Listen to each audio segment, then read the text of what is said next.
Bonjour, voici le tirage quotidien ce vendredi 7 avril. Nous avons une persistance bien sûr dans les énergies de la pleine lune, c'est pourquoi je vous encourage à écouter ma vidéo à ce sujet.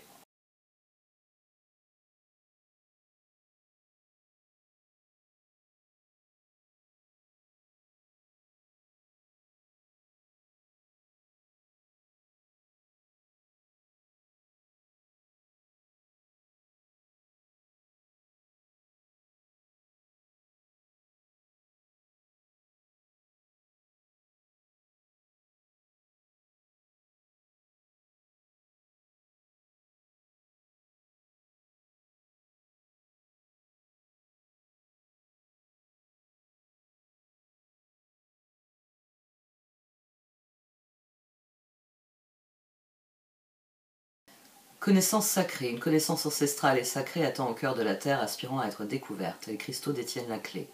Connectez-vous énergétiquement avec la Terre et son royaume de cristal. La guérison, l'amour et l'abondance en résultent. Déesse de la Lune. Une période de bouleversement nécessaire, une bénédiction déguisée. Lorsque la poussière sera retombée, un cadeau se manifestera. Révélation de la beauté du pan. La beauté du pan est extraordinaire, avec ses couleurs éclatantes disposées sur un arc fier et gracieux. Vous êtes également d'une grande beauté. En vous se trouve un être de lumière merveilleux, capable de créer, car c'est votre droit de naissance. La beauté du pan vous parle de vos énergies créatives qui s'élèvent sur de nouveaux niveaux sublimes, car vous accédez au pouvoir du chakra de la gorge. Vos intentions, vos décisions et vos paroles, tout particulièrement, deviennent de plus en plus puissantes. Utilisez avec sagesse cette capacité créative grandissante pour exprimer votre beauté intérieure en demandant la bénédiction divine pour tous vos projets, plans ou discours. Prière à la beauté du pan. Vénéré Kuan Yin, offrez-moi la grâce de m'abandonner à la beauté de mon âme, de reconnaître ma créativité supérieure en action, de faire des créations de mon esprit une priorité absolue, afin que je vive dans l'abondance, la paix et le bonheur. Aidez-moi de votre magnificence à reconnaître ma propre beauté, magnifique et colorée comme le pan aux couleurs éclatantes. Que mes créations soient aussi belles, Om Mani Padme Hum. La carte de la transformation est sortie à 2 reprises, mais surtout, ici, elle est surmontée de la décision et la conduite divine, le diable et le pape. On a un tirage, alors on a déjà 2 sextiles au lendemain d'une pleine lune.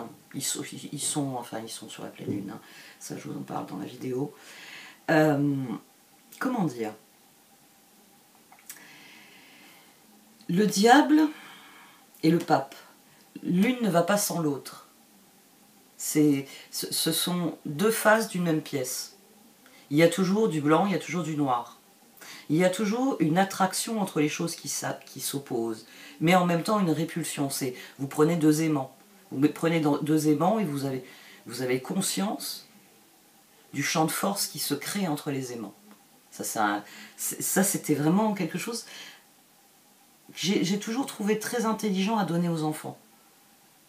Parce qu'ils sont là, ils jouent avec leurs aimants et ils touchent le doigt à quelque chose qui est de l'ordre de la physique quantique, qui est vraiment très significatif et qui permet de développer un tas de réflexions. Et le propre du tarot, c'est ça. C'est vous pousser à la réflexion. Comme je le dis à chaque fois, c'est une grille de réflexion. L'astrologie, les tarots sont des grilles de réflexion. C'est quelque chose qui vient vous dire, et là, t'as regardé ce qui se passait dans ce coin-là.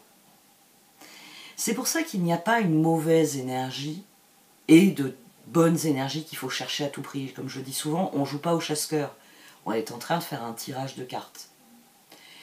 On est en train de construire une réflexion. Le diable, je vous le dis souvent, n'est pas une mauvaise carte. Elle a un côté obscur et un côté lumineux.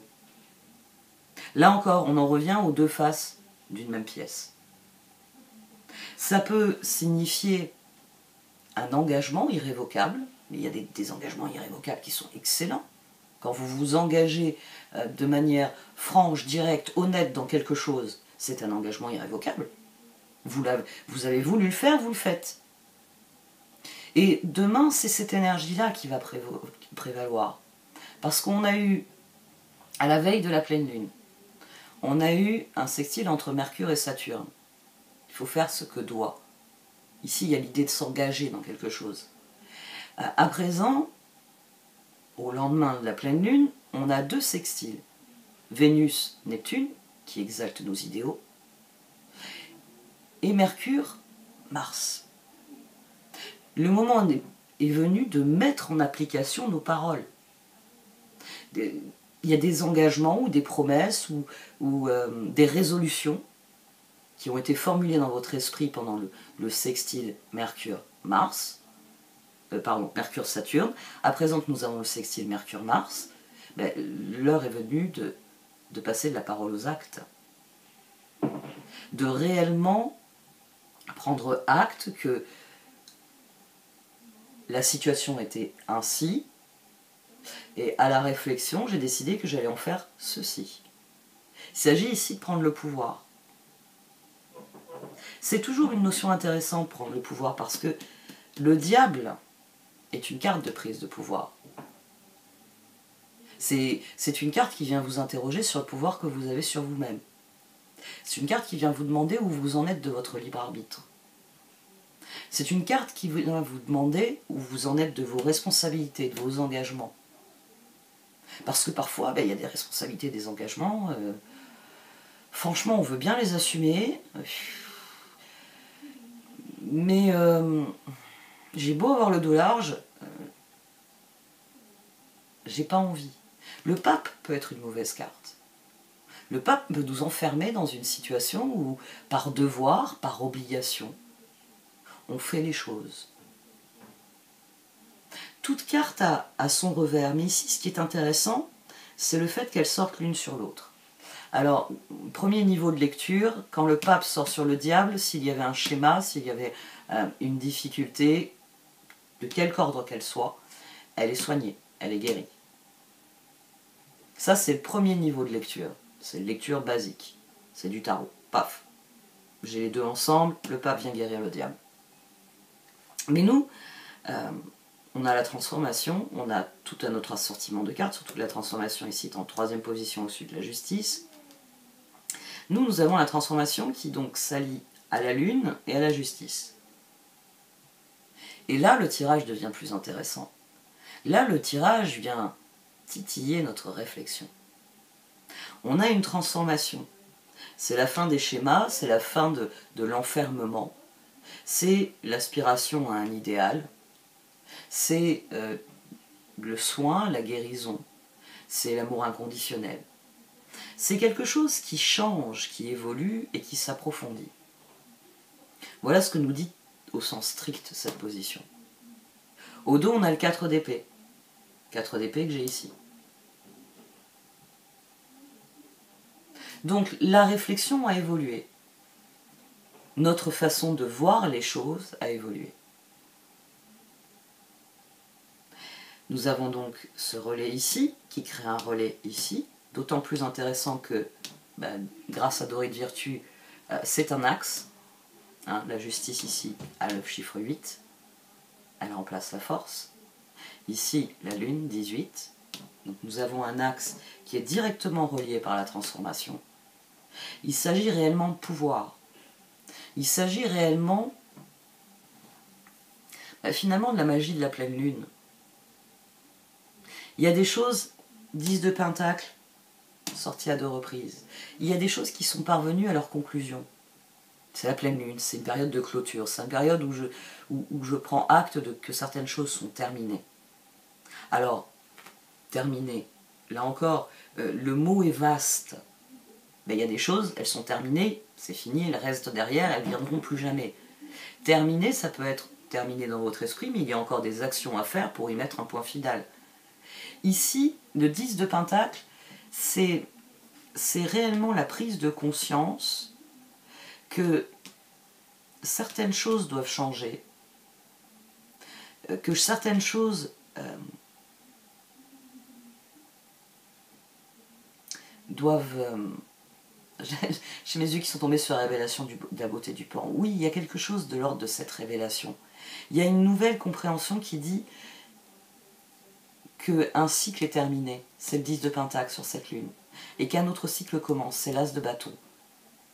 Ici, on a quelque chose de constructif, on a quelque chose d'abouti, on a appris de ce qui n'a pas fonctionné, on a le pendu au début du tirage. de ce qui n'a pas fonctionné, de ce qui n'a pas voulu fonctionner. Mais As de bâton, il y a l'appel à quelque chose d'autre. Ce qui est intéressant ici, c'est que j'ai à nouveau la justice. Mais oui, dans le Rider-Waite, la justice, c'est le 11. Et j'ai le chevalier de coupe, qui est ressorti ici. Tout le tirage s'entrelace. Il s'entrelace parce que les connaissances sacrées sont de l'ordre de la transmission. Elles sont quelque chose qui se transmet par différentes manières. Ça se transmet de manière familiale, ça se transmet du fait de la vie en collectivité, ça se transmet du fait de l'éducation, de l'acquisition de culture, de connaissances. Mais ici, ce tirage, il vient nous parler de concrétiser nos connaissances. Il vient nous parler de prendre de nouveaux engagements, de prendre un nouveau chemin. Parce que le moment est réellement venu d'opérer la transformation. Parce que il y a des choses sur lesquelles vous aurez du contrôle. C'est-à-dire que vous pourrez décider, que vous pourrez agir. Il y a des choses sur lesquelles vous n'aurez jamais le contrôle. Et vous serez donc obligé de faire avec. C'est une formule que j'aime bien parce qu'elle dit les choses. Faire avec. Que l'on soit content ou pas content, il faut faire avec. Et ce tirage, il vient nous dire que dorénavant, non seulement on va faire avec, mais que il y a une part de nous qui en a rien, qui ne se préoccupe plus de devoir faire sans. C'est ça que j'essaye de vous expliquer. C'est que réellement, ici, il y a quelque chose qui a été compris. Et c'est tellement compris, c'est tellement évident, connaissance sacrée, déesse de la lune, que révélation de la beauté du pan. Que quelque chose... on en revient, alors je le disais il y a quelque temps, ça faisait quelques semaines que j'en parlais plus, on en revient au sentiment d'évidence. C'est parce qu'il est question d'alignement. Parce que normalement Mercure, quand vous prenez des engagements, Saturne, la chose suivante à faire, justement c'est de les faire, c'est de tenir ces engagements. Donc, Mercure, on passe à Mars. Et si tout cela est emmené par le cœur, Vénus, qui aspire à un idéal, Neptune, nous avons une très belle dynamique sur cette semaine. Elle n'est pas facile parce que c'est une dynamique qui, malgré des sextiles, exige de nous. Elle exige de nous que nous ayons tiré des enseignements du processus que nous avons vécu. De tout ce qui a pu nous arriver et qui était destiné à ce que nous comprenions et que nous grandissions.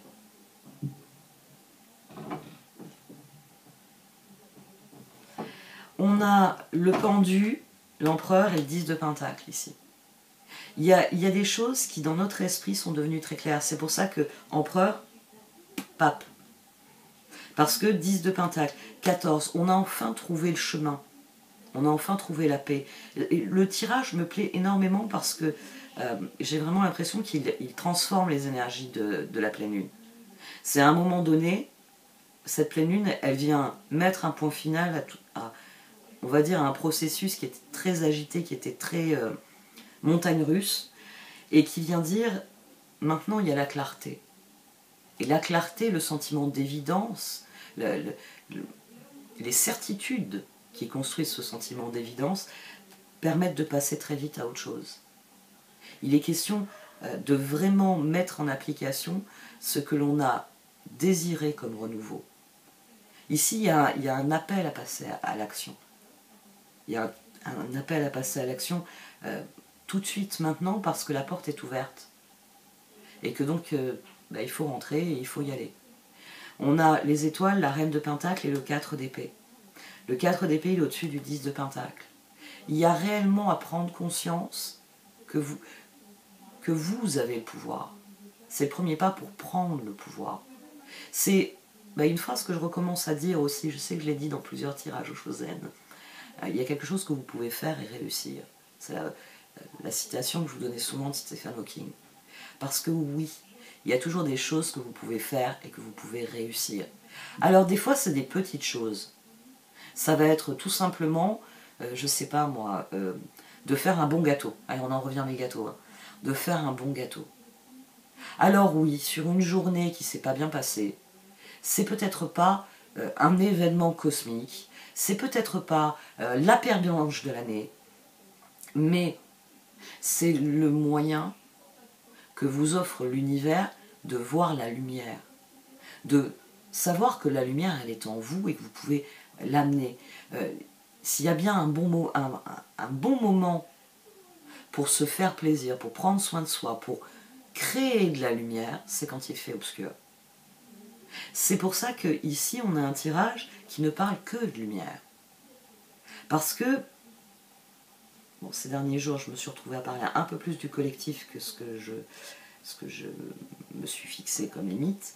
Mais dites-vous bien que plus il y a de phares dans la nuit, et plus le chemin des voyageurs est sûr. C'est pour ça qu'on allumait des feux sur les côtes. On parle, bon maintenant il y a les phares, mais si vous lisez des récits anciens, vous vous apercevrez qu'il y en avait beaucoup plus. C'était souvent, bon, enfin, des édifices de pierre pas très hauts, c'était pas les phares qu'on a nous maintenant, mais les feux on en allumait sur toutes les zones pour que réellement il y ait un cordon de lumière comme on a nous actuellement sur les routes, pour que les bateaux sachent que tiens, la Terre suit cette ligne. Donc il faut que mon bateau longe cette ligne. On n'a rien inventé, hein. N'oubliez pas, hein, c'est la première loi de la physique, rien ne se perd, rien ne se crée, tout se transforme. Et les lumières que vous avez sur le bord de la route, c'est des lumières qui étaient allumées autrefois pour guider les marins. Il y a toujours eu, j'ai envie de dire, l'essence des choses. On les a juste fait évoluer. Mais c'est encore plus flagrant aujourd'hui. Il faut en revenir au bon sens, il faut en revenir au sens pratique. On a eu une espèce de fuite en avant depuis le début des années 2000, parce que justement on nous a mis dans la tête que c'était l'an 2000. Alors moi je me rappelle, au passage de l'an 2000, la grosse blague qui circulait, c'est on n'a toujours pas de voiture volante. Et, il est où l'overboard de Marty McFly? Tout le monde était là à dire on n'a pas assez de technologie. Parce qu'il y avait eu cette espèce d'image qui avait beaucoup amené la science-fiction, qu'en l'an 2000, on volerait tous dans les airs, on serait tous avec une tribu, avec des esclaves robots qui nous obéiraient, qui feraient tout à notre place, une espèce d'humanité liquéfiée qui aurait tout, mais plus besoin de travailler. Ça, c'était vraiment le point essentiel. Moi, personnellement, j'ai pas beaucoup lu cette science-fiction-là. Et en tant que fan de science-fiction, je dois avouer que c'est une frange minuscule de la science-fiction. Parce qu'il y a toujours eu des questions à science-fiction. Il y a toujours eu la question de on veut aller plus loin, d'accord. Mais ça va nous emmener où, le plus loin? C'est ce qui a toujours été, à mon sens, au sein de chaque écrit de science-fiction. Vous voulez voler dans les airs, que chacun ait un véhicule individuel qui le transporte dans les airs, ok. Quelle gueule il va avoir notre ciel? C'est une question qui a toujours été posée par les auteurs de science-fiction. Mais moi je suis une rêveuse. J'ai toujours eu le nez dans les nuages, et encore aujourd'hui, l'une des raisons pour lesquelles je suis toujours submergée de choses à faire, c'est parce que j'ai tendance à regarder par la fenêtre, même là pendant que je vous parle, je les regarde même plus les cartes. Elles dansent devant mes yeux, j'ai pas besoin de les regarder, je sais ce qu'il y a à chaque position. Il m'arrive même de vous les montrer sans même y jeter un coup d'œil, parce que je sais. Il faut en revenir à quelque chose de plus centré, de l'ordre de cette connaissance-là, de l'ordre de ce « je sais les choses ». Cette position ici, elle est très importante parce que, ponctuellement, l'astrologie le souligne bien, nous avons des occasions d'accomplir des choses. C'est-à-dire de 10 de pentacle, de parvenir à un stade où la lumière a été faite et on sait les choses, on a acquis des certitudes, on a démontré des évidences, on a résolu le problème posé. Et on a découvert un théorème, on a découvert une connaissance sacrée, on a découvert une nouvelle compréhension qui nous permet d'aborder la suite avec plus de ressources, plus d'énergie, plus de compétences. Ici, on a un tirage qui vient vous dire que si vous avez des regrets qui persistent, si vous avez des doutes qui persistent, le moment est venu de les regarder bien en face et d'en terminer avec ça. De bien comprendre que on en revient à ce que je vous dis, ça je l'ai souvent dit, de regarder des vidéos, notamment sur le fonctionnement cognitif, sur le fonctionnement de votre cerveau, sur le fonctionnement de l'apprentissage, sur le fonctionnement de l'être humain finalement. Il faut revenir à l'anthropologie, comment fonctionne un être humain, comment apprend-il, comment conçoit-il les choses. Plus vous serez conscient des mécanismes, plus vous pourrez les utiliser à votre avantage. Plus vous pourrez ancrer vos certitudes, plus les questions que vous poserez seront claires. Il y a une chose aussi peut-être que je ne dis pas assez, il y a souvent une question qui revient, comment faites-vous vos tirages? Ce qui étonne souvent, c'est que le plus difficile, c'est poser la bonne question. Poser la bonne question est toujours le plus difficile. Si vous posez les mauvaises questions, vous ne comprendrez pas la réponse.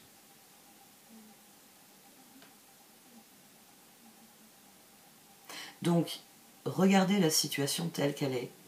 Prenez acte de ce qu'elle est. Aujourd'hui, c'est la pleine lune.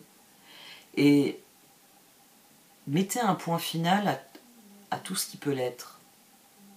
Ça ne veut pas dire que c'est terminé, il y aura peut-être des choses à faire dans ces domaines-là. Mais faites une photo, entourez les détails qui clochent, vous voyez, ce jeu des 7 erreurs. Et la suite, ça va être tout simple.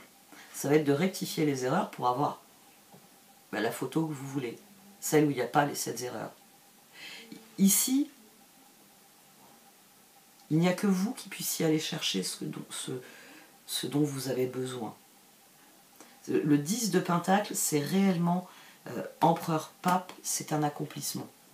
Les choses sont pour moi évidentes. Et en fonction de cette évidence, la marche à suivre, le chemin à emprunter, le pape, est évident.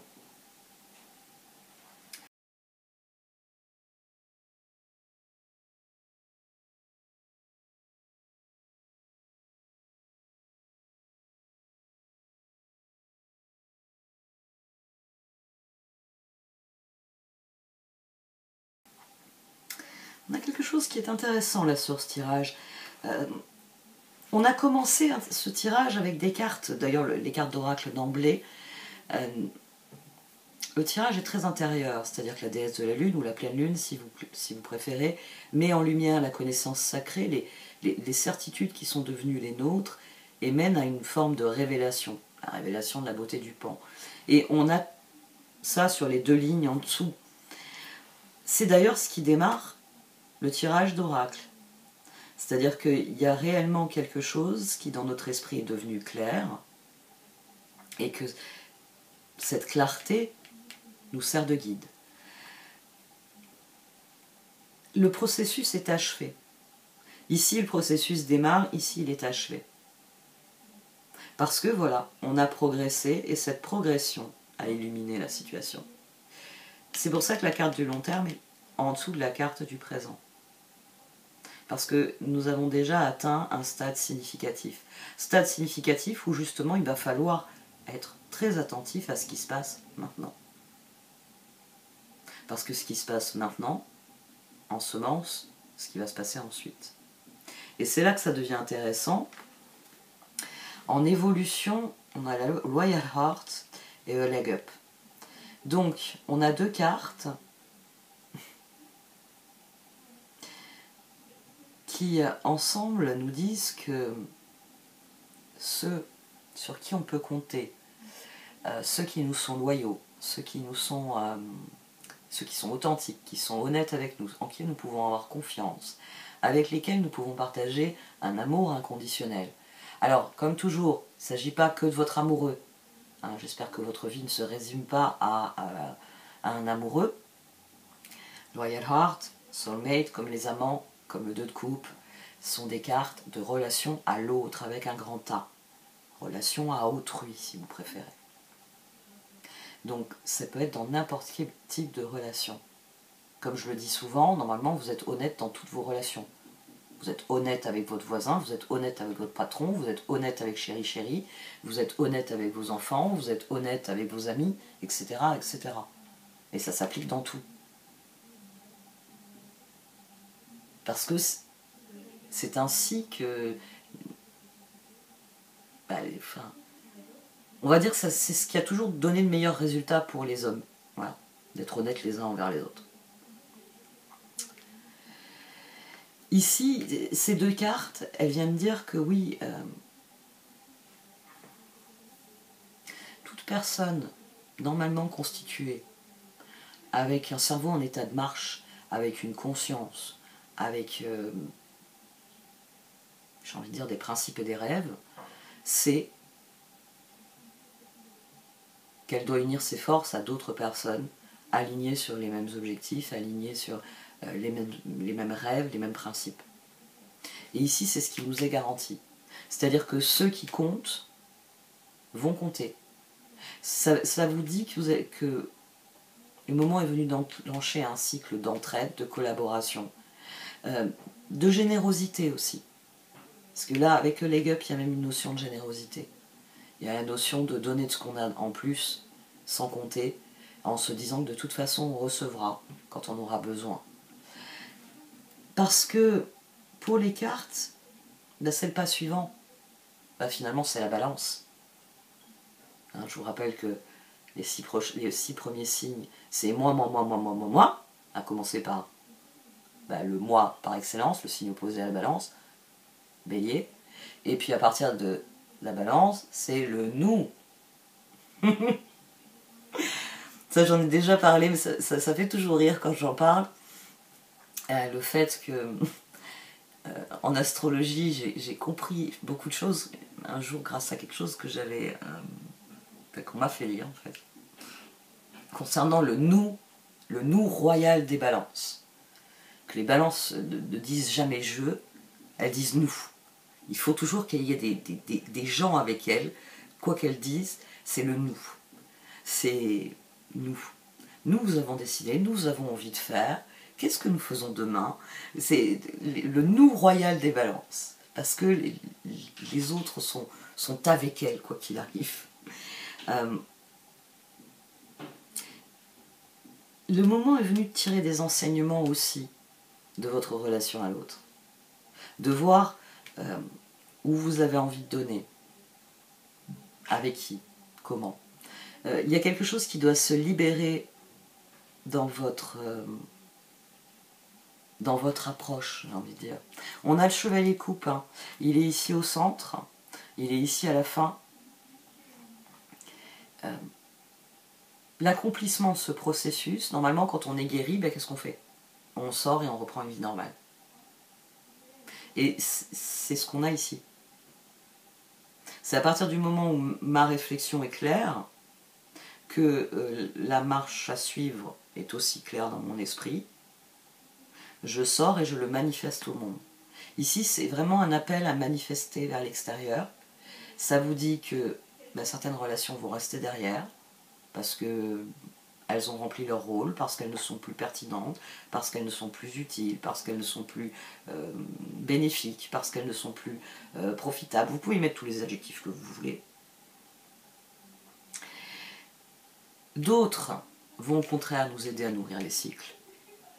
Mais par-dessus tout, il va y avoir une grande révolution j'ai envie de dire, à la fois dans notre approche, parce que vous avez changé, donc si vous avez changé, vous changez d'approche, et à la fois dans ce que les autres vont proposer. Parce que si vous avez changé, les autres aussi, ils ont changé. Bah oui, les processus, les grilles de réflexion, tout ça, il n'y a pas que vous qui faites. Les autres font peut-être pas de la même manière.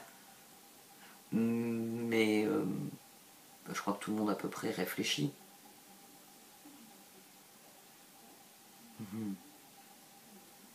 Et là, je pense en termes de miroir. Bon, je vais arrêter parce que là, ce tirage, il m'a emmené très loin. Je l'ai dit, hein, pleine lune en balance, sur mon soleil, mon Pluton et mon Mercure en balance. Et en plus, vous voulez le pompon, c'est ma maison 2. Bon, allez, j'arrête. Merci de m'avoir écouté. Vous pouvez liker, commenter ou partager cette vidéo. Au revoir.